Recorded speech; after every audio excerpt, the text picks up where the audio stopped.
उस वक्त जो तरमीम की गई थी और उसको जो इलेक्शन डिले हुआ था क्योंकि मुल्क में एक इमरजेंसी हो गई थी, हालात नाजुक हो गए थे, तो फिर उसको कवर किया गया। तो जदून साहब जो भी ये बात कह रहे हैं, 2 साल के बाद किया गया। जी जी, जुबैरी साहब कह रहे हैं इस वक्त, तो आप इस हवाले से एक तो ज़रा बता दें हमारे नाजरीन को। दूसरा, ये जो इलेक्शन का इल्तवा हुआ 14 मई की पहले डेट आई बंदयाल कोर्ट की जानिब से, उस पर कोई अमल दरामद नहीं हुआ, वो पूछते रह गए।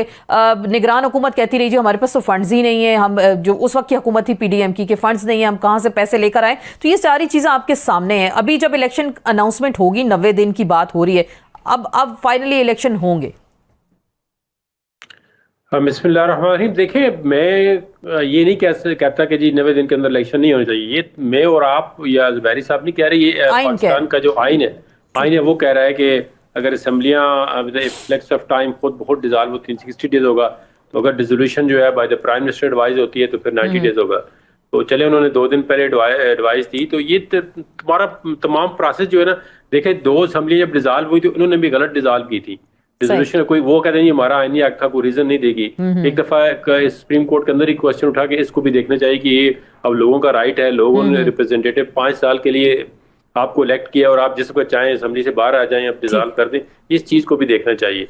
तो वो डिजॉल्व हो गई असम्बलियां, उसके बाद इलेक्शन होने चाहिए 90 दिन में। इसमें हम नहीं कह रहे, लेकिन अगर 90 दिन में नहीं हुए थे, ये ज़ाहिर है आइन की तो खिलाफ वर्जी है। अगर टाइम लाइन कहता है आइन के उसमें करें। अब उसका सोल्यूशन क्या है? एक तो ये सोल्यूशन था, कभी जो नेशनल असम्बली डिजॉल्व हुई है तो खुदा करके एक डेट आ गई, क्योंकि इसमें इन्होंने जो भी लोग इसमें शामिल थे हुएवर देवर कि जी एक कंट्रोवर्सी क्रिएट हो गई जी कि सदर के पास तो इख्तियार ही नहीं है। हालांकि हमारा देखें बिल्कुल इंडिपेंडेंट, आल्दो पार्टी से भी कोई थोड़ा बहुत एफिलिएशन है, लेकिन उसके बावजूद हमने कहा जी ये नहीं, प्रेसिडेंट तारीख देता है। और हर चैनल पे हमने कहा पिछले 3-4 महीने से, और ये हमारा व्यू जो है फिर इंडोर्स भी हुआ कि ये सुप्रीम कोर्ट में है। मैंने कहा जी जो मर्जी आप लॉ बना दे, लॉ जो है वो आइन को ओवर राइड नहीं कर सकता। और उन्होंने जो लॉ बनाया उसके अंदर पहला लफ्ज है सब्जेक्ट टू कॉन्स्टिट्यूशन।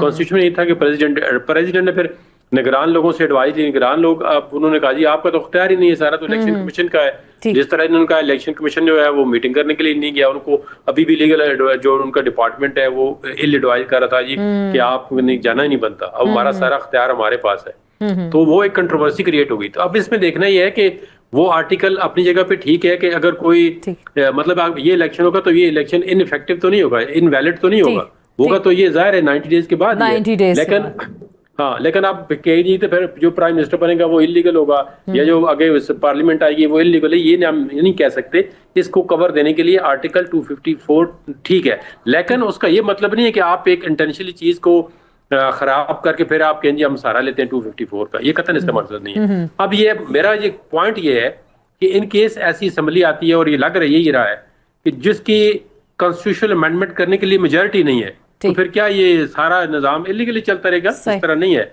तो आप समझ रहे हैं कि कोई ऐसी कवर की जरूरत नहीं रहेगी क्योंकि इलेक्शंस नहीं। अगर देखें ना, कोई असेंबली के अंदर किसी की 2/3 मेजॉरिटी आती है, तो वो कहते हैं जी इतने दिन लेट हुआ ताकि आंदा के लिए। लेकिन पहले भी जो माजी की बात करें उस वक्त भी किसी के पास 2/3 मेजॉरिटी नहीं थी। 18वीं तरमीम कंसेंसस के साथ हमने देखा था, जो कंसेंसस के साथ हुआ था, पीपल्स पार्टी की हुकूमत थी, PMLN ने सपोर्ट किया, दीगर जो जमाती थी, इत्तेहादी जमातें, बल्कि सबने इसको अगर देखें ना, उन्होंने तो जब कंसेंसस होता है तो उन्होंने मार्शल लॉ के एक्ट को भी वैलिडेट किया, जितने इलेक्शन ऑर्डर था 2002 का उसको वैलिडेट किया, जितने मुशर्रफ ने इकदाम किए चंद कुछ के सबको वैलिडेट किया। वो तो पार्लियामेंट की मर्जी है जो कहें जी इलेक्शन इस वजह से लेट हो गया था, इसको हम कॉन्स्टिट्यूशन जो है कवर दे देते हैं जी कि ये एज पर कॉन्स्टिट्यूशन समझा जाएगा।